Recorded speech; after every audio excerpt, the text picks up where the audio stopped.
This is Uncommonly Remarkable. We have surprisingly casual discussions about the lives and notable accomplishments of community leaders, entrepreneurs, and everyday folks like you and me.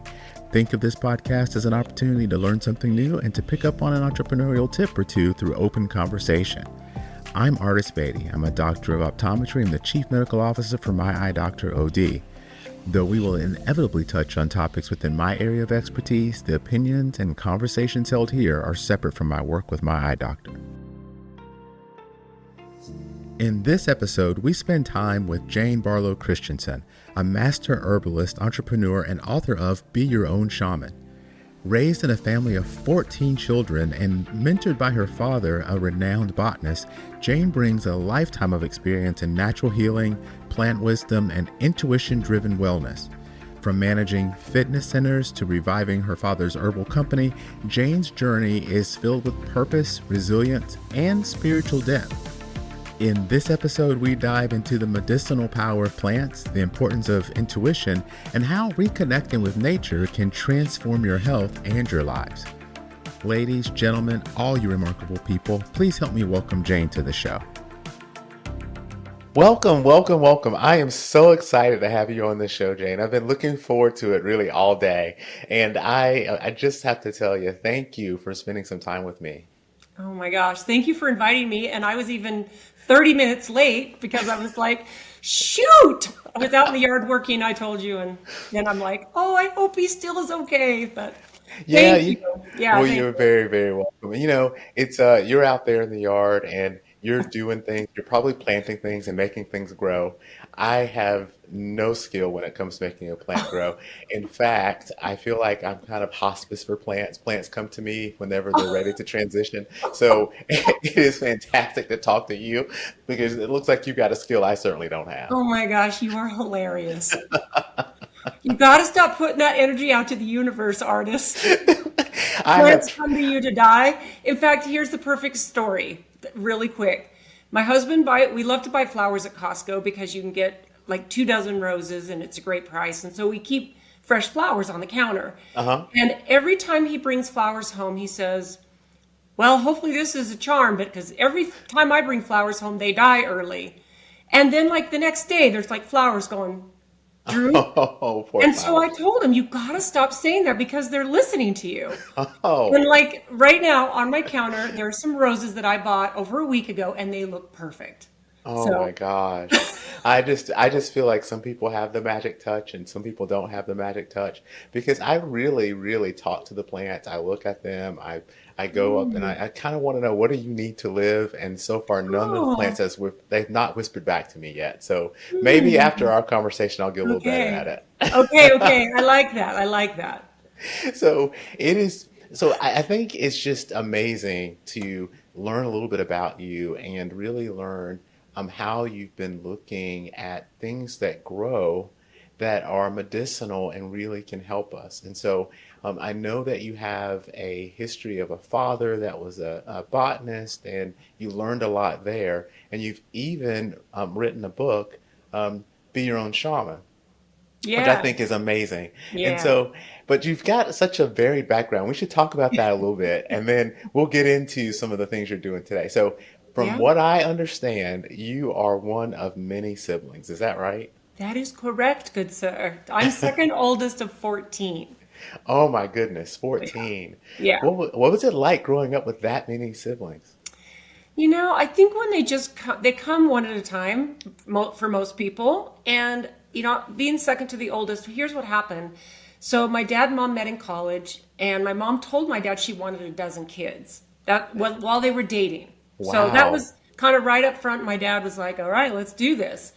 So when my mom was just about due with her fifth baby, so the first five kids are like a year and a couple months apart. So boom, boom, boom, boom, they start, and five daughters. So right when the fifth daughter was born, my dad came home from work and said, "Hey, how would you like to adopt three more? Three kids?" And my mom was like, haha, that's funny. And then later, after we were all in bed, he just said, look, I'm really serious. There's three little Native American kids, two little girls and a boy who need a home.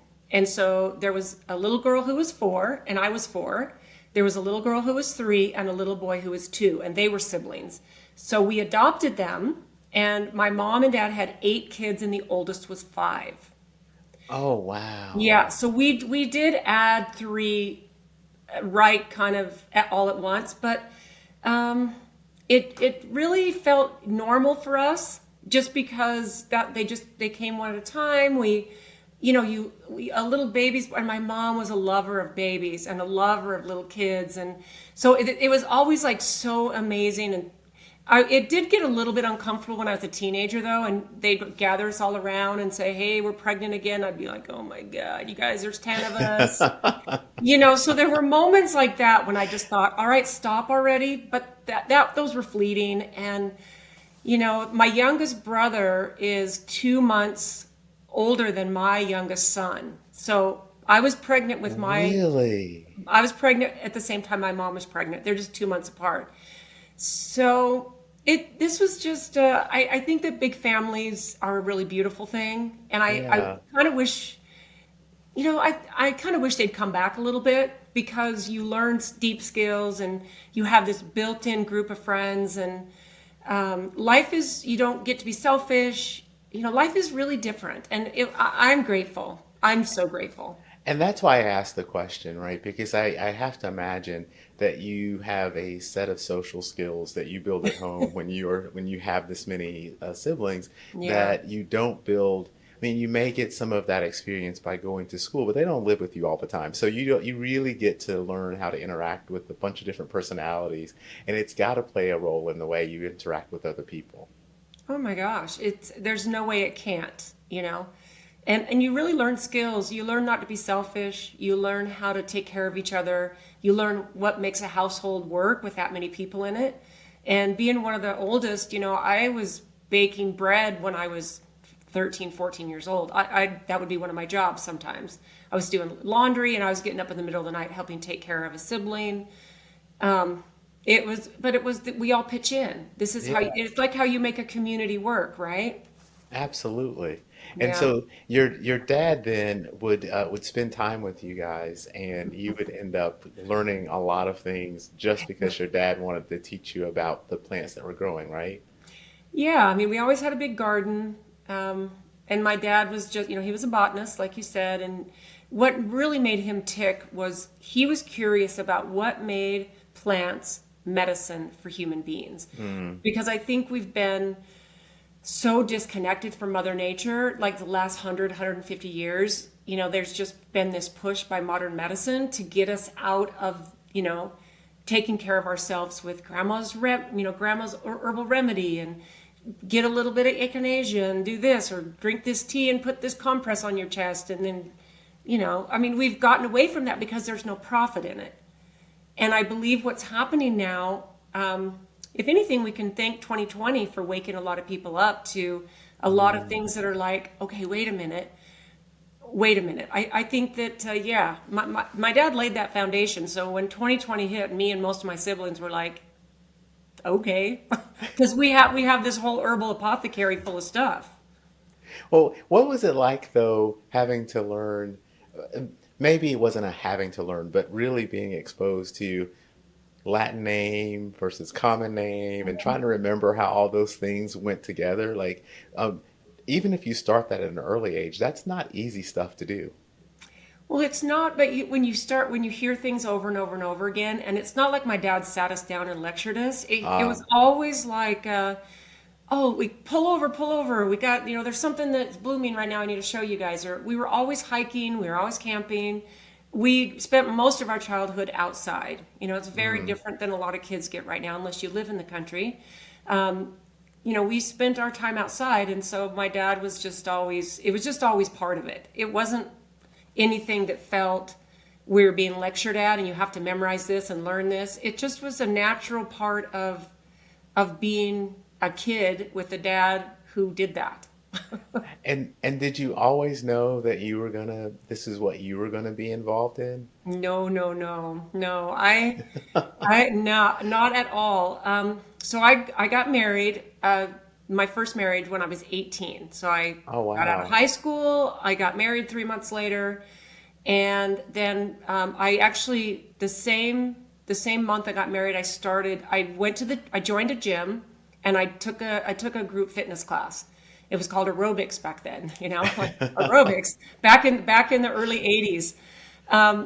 And I fell in love. So I right away I got certified to teach. And so I had my first career in fitness for 20 years before I took over my dad's business. So fitness is, but I think it melds together. Like it goes really beautifully together, because it's not just here, take a bunch of supplements and herbs and do this. You've got to take care of the foundation of what our physical body, with exercise and stress relief and, love and all the stuff. So I had that base, and no, I had no idea it would be me doing this. So That's pretty incredible. yeah, I've heard other people, and I've spoken with other people who have said things that were similar. We don't generally escape too far from where we are going to end up, right? We tend to do yeah. things that may be somewhat related. They may at the time seem like they're disparate, but when you look back, you start to see some of those connections. And I think the fitness world and the fitness industry is probably like that. And you're exactly right. You can do all the fitness you want, but if you're not taking care of yourself, then it doesn't really benefit you as much. And same thing goes for, you can decide that you're going to be as healthy as you can from a supplement perspective, but if you're not also physically active, then it doesn't do you the same level of good. And so it's very interesting that you started in the fitness world, but Yeah. you're kind of still in the fitness world when you start to think about what you're trying to do for people. Oh, for sure. And even after I restarted my dad's company, I was still teaching classes in the gym.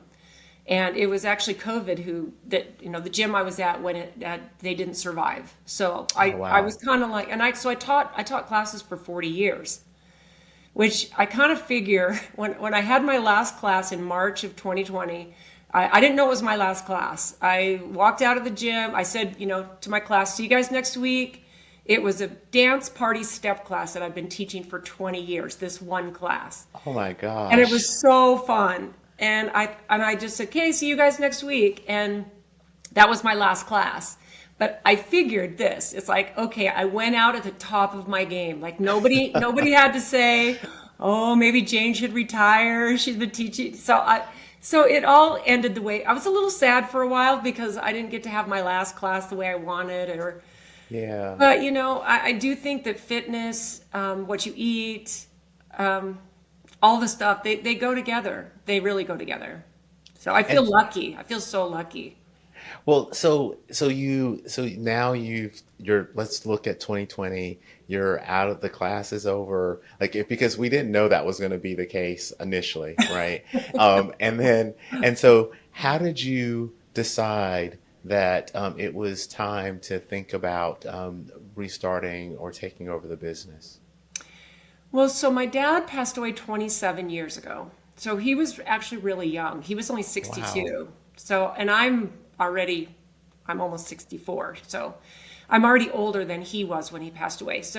And that's a whole nother story. He was a beautiful, grounded, incredible human being. But what happened is, my dad was the scientist. He was the one he was college educated with his botany and biology degree and zoology, and the education piece was really where my dad was. And he studied with a lot of doctors. He did a lot of research. And so when my dad died, none of us, all of us were we didn't really have a clue that one of us were supposed to carry on his work. It was Oh, I so see. 4 years after he died, me and one of my sisters decided we kind of started getting these emails and phone calls from the doctors who were his customers, because my dad mostly sold to doctors because his formulas had a pretty big education curve to them. They went after some hardcore issues, like Lyme disease and different cancers and all the hardcore stuff.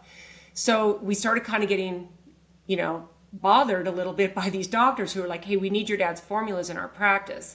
So 4 years after my dad passed, me and his sister restarted his company.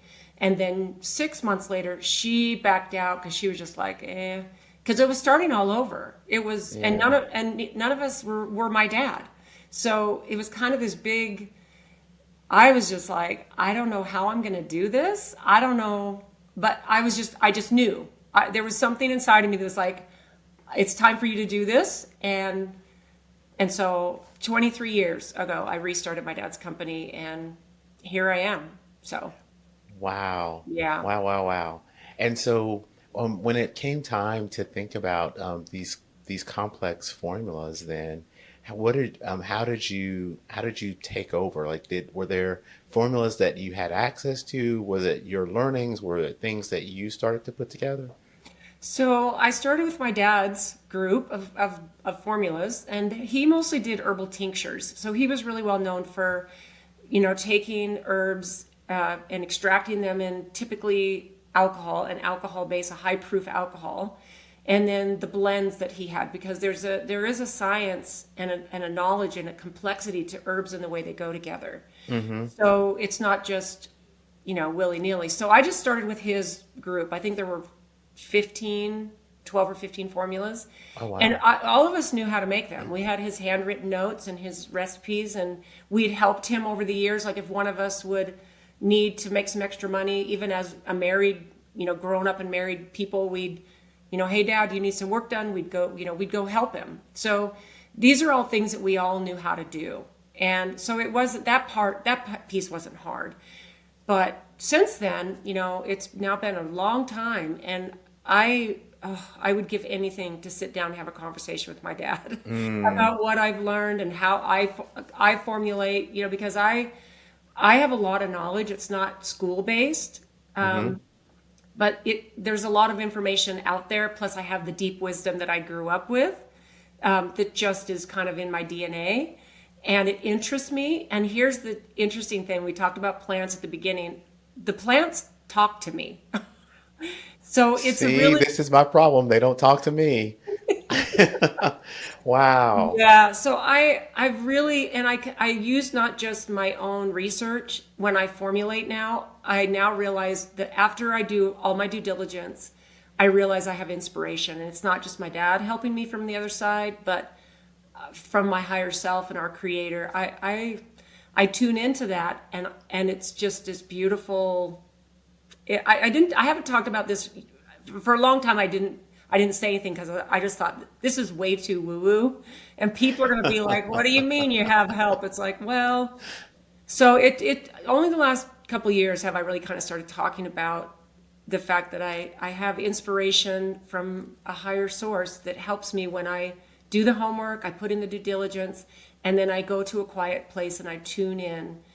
I tune in to the energies of what's available to all of us, really. Well, I think that's amazing. That's important because even Yeah. when you consider or think about even in traditional medicine, there is a lot of science-based traditional medicine, Yeah. but there's also always that component that is wild card is maybe not the best expression for it, but it's that piece that's kind of uncontrollable.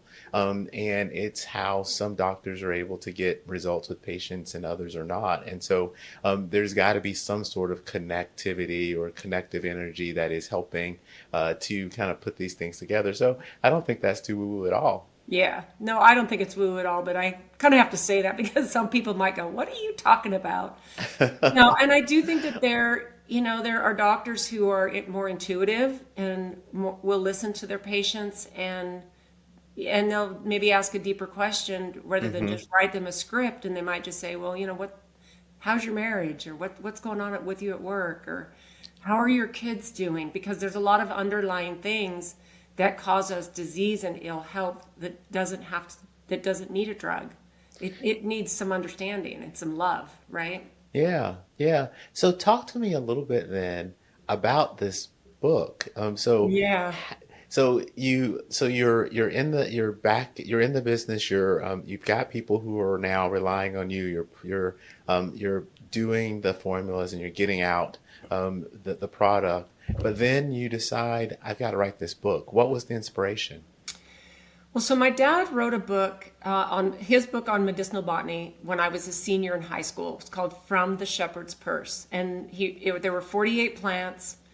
And crazy enough, I was the one who was his PR person. I was 17, And the people that I was calling all over the country, all these big 50-watt talk show radios, they had no idea they were talking to a 17-year-old. But I was the one in charge of helping book my dad on all these programs to promote his book.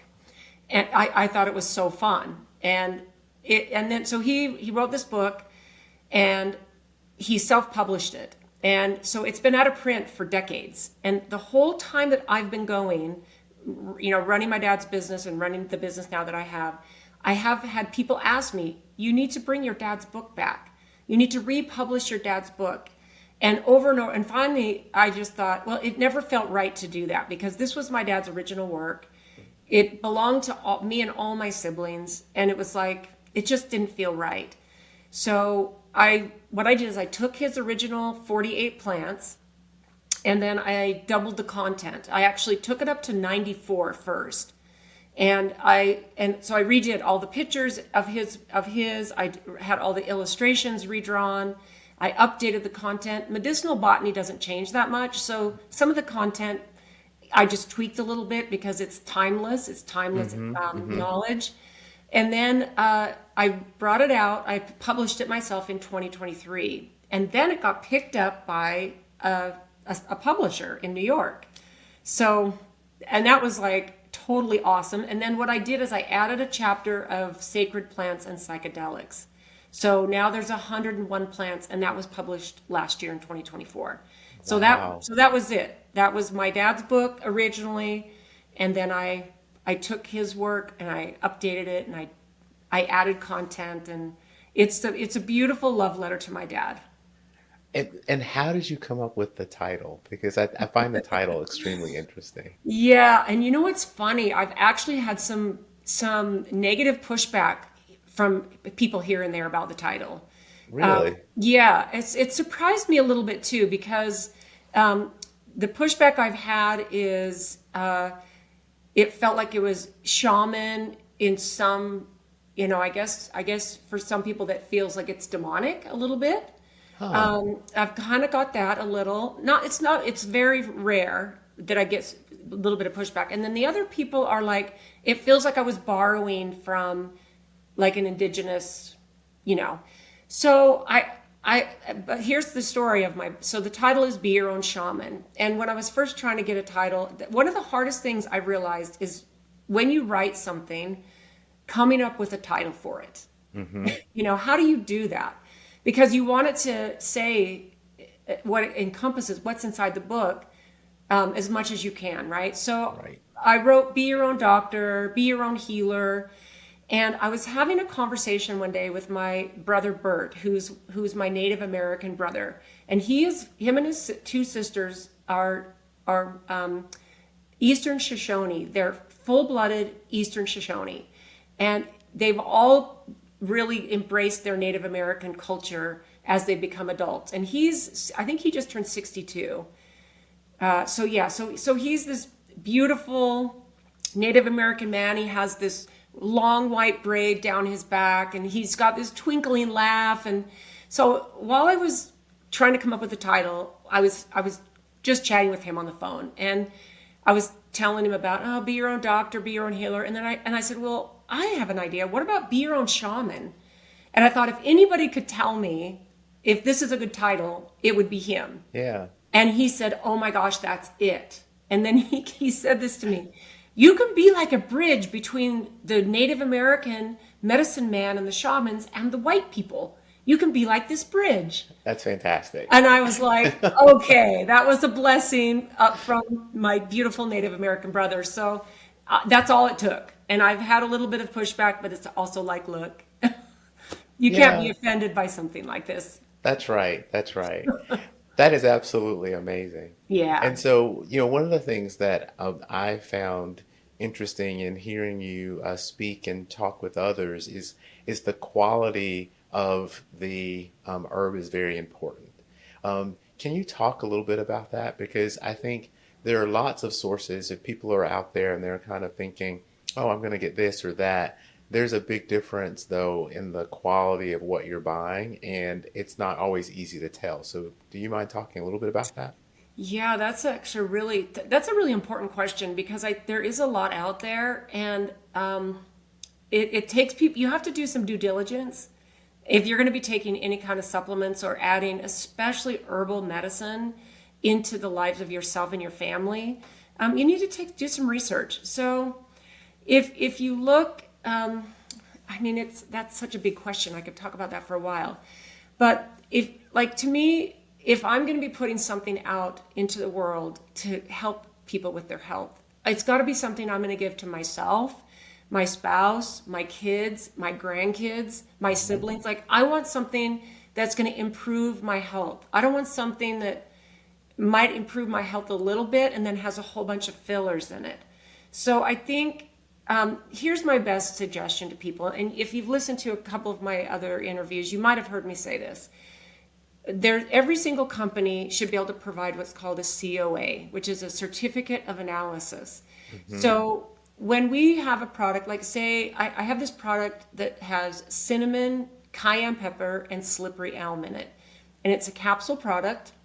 We get these bulk herbs, the cinnamon, the cayenne, and the slippery elm. We get it into the facility, and then it goes through a really comprehensive lab test. We test for any heavy metals. We test for any microbes, anything mold or bacteria, and we also test for correct species. We want to make sure that we're getting the right species because there are different species of different herbs. So we have to make sure that it's right. And then if anything does not pass that initial test, it goes back to the vendor we get it from. So we have sources now at this point that we are trusted sources, but every single batch that comes in gets this test. Then it goes through the process of being made, and then at the end, when it's in its final form, it goes through the test again. And then each batch, we make everything in small batches, it comes with this COA, Certificate of Analysis. And you can call us up or you can write us an email and say, hey, I'm interested in this product. Can I see the COA for it? And then it literally will send you this lab result that tells you exactly, did it pass on the heavy metals? Did it pass on the, so any company that makes herbal remedies or supplements should be able to provide that for you. So, and that's just one thing. But here's another thing for people to look at. And this is simple. You might have a product that looks really good. It's got really good stuff in it. But then say it has something like organic rice flour.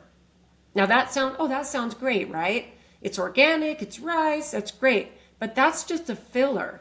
Yeah. That's a cheap filler. And it's not that it's bad for you, but why would you want to pay for rice in a herbal supplement? And so that's just the way that and I'm not dissing any companies. I think that you, as a consumer, you just need to do your due diligence and just do some research. Yeah, and I pose that question because I think that's true across the board with a lot of things. For sure. And there are tons of regulations that are supposed to help. However, there are very few regulations on supplements and herbal supplements in particular. And so there's a lot of misinformation out there. And I spent a few minutes tooling around on your website for your store, and I thought, wow, there's a lot of good information here. And so I wanted to ask that question, and because I know that you actually have the ability to supply some of these things for people who may be looking. Yeah, and honestly, there are still a lot of regulations on us that people might not understand. And also, we don't have everything on our website that I wish we could put on there. Oh. I mean, as far as, and in a way, it's interesting because I think that regulations are important because there are people who would do things that are not in the best of for their fellow man. It just is, how much profit can we make? I totally get that. I totally get all of that. But at the same time, it kind of ties our hands a little bit. Like, I can't really teach what I do because, like, at the level that I do, level of what I know. But there is a lot of good information on there still. And then this is where a person gets to go, okay, this feels right for me from what I'm reading. Right. And I'm going to go and do a little bit further digging and then go to trusted sources that can give me more information. And then here's the final kicker, in my opinion.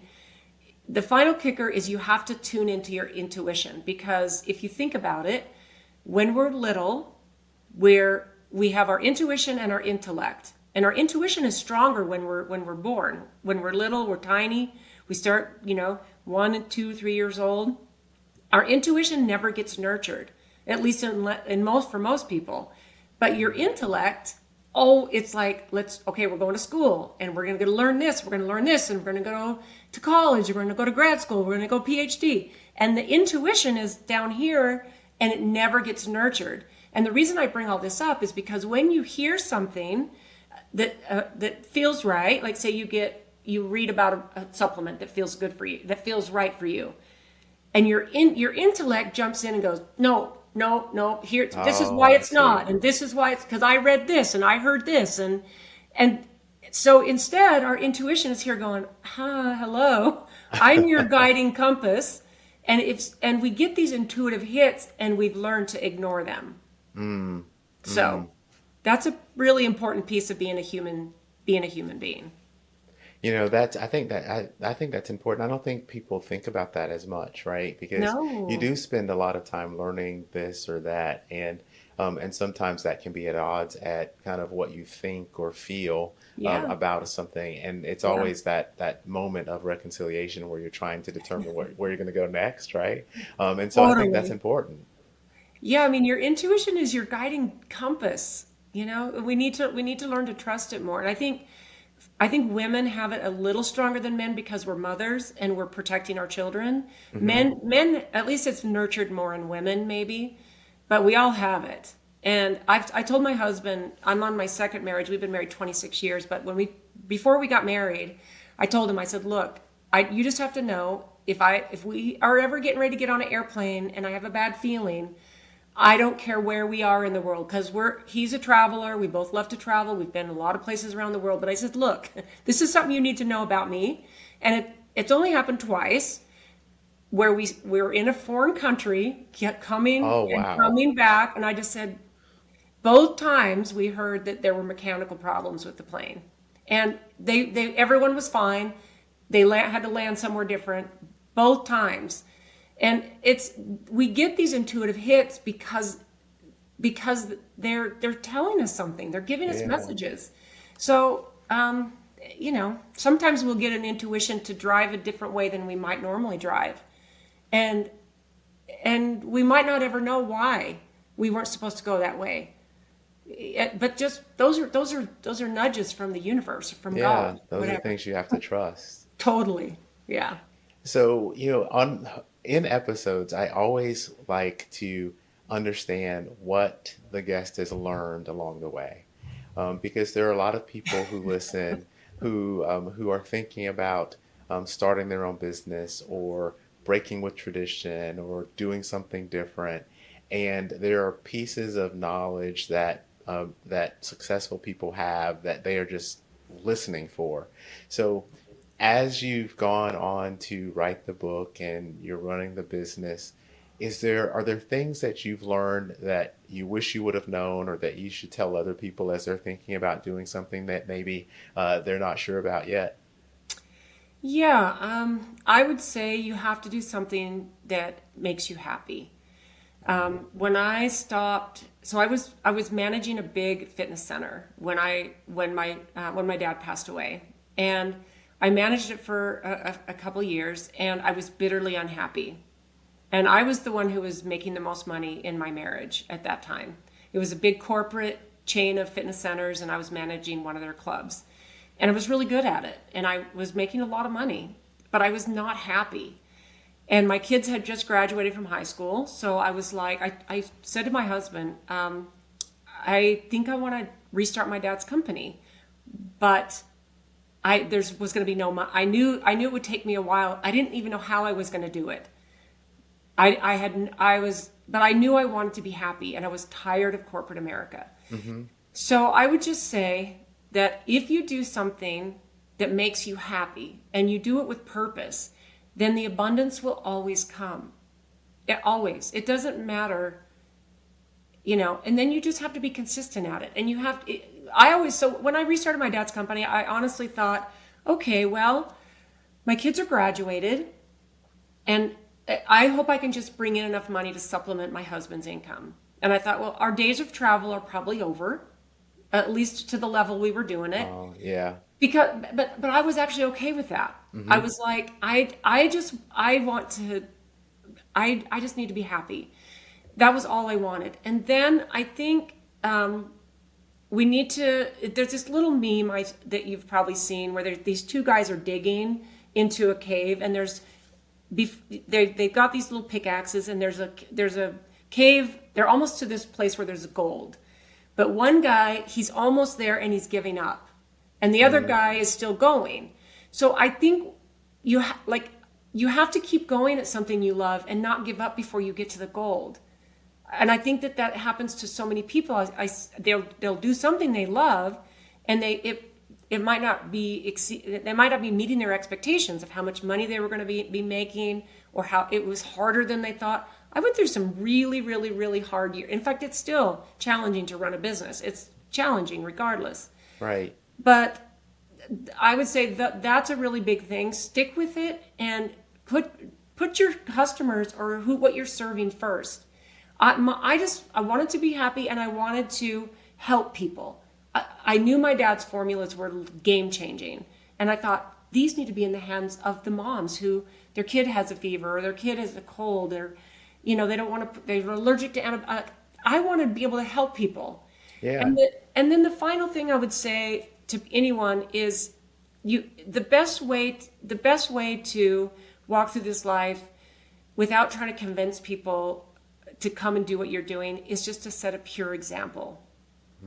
Don't say you should be doing that, and hey, you should do that, and walk your talk. Walk through this life and live and breathe what you believe. And the people who are interested in what you do will find you. I think that's amazing. Yeah. Amazing. That's I relate to that so much, because part of the reason that I have this podcast is for that reason.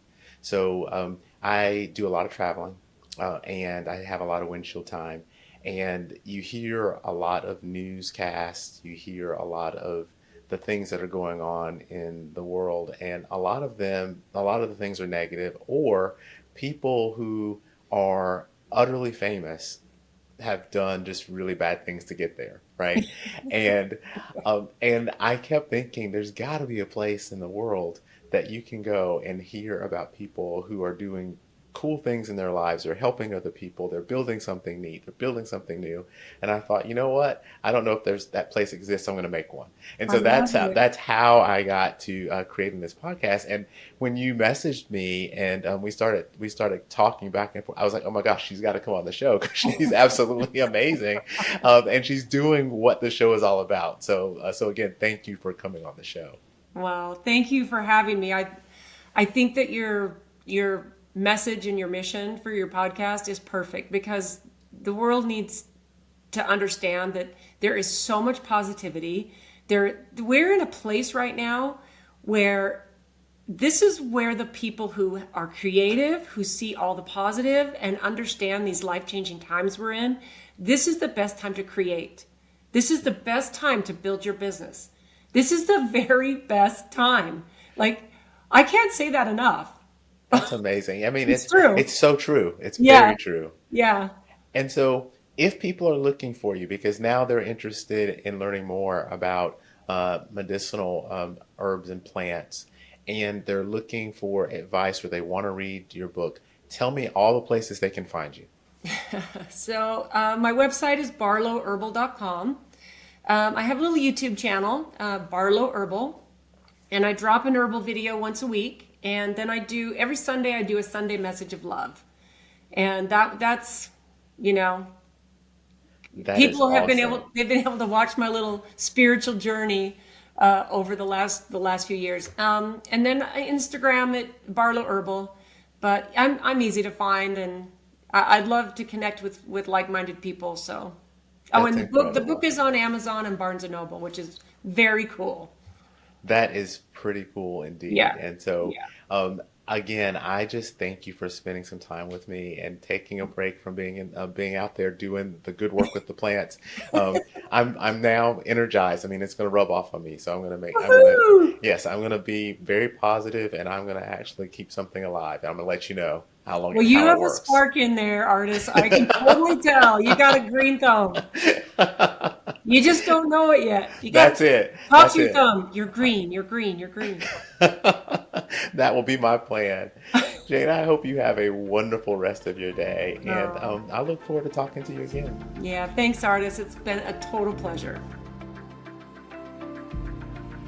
If you've made it this far, then I have to thank you for your time.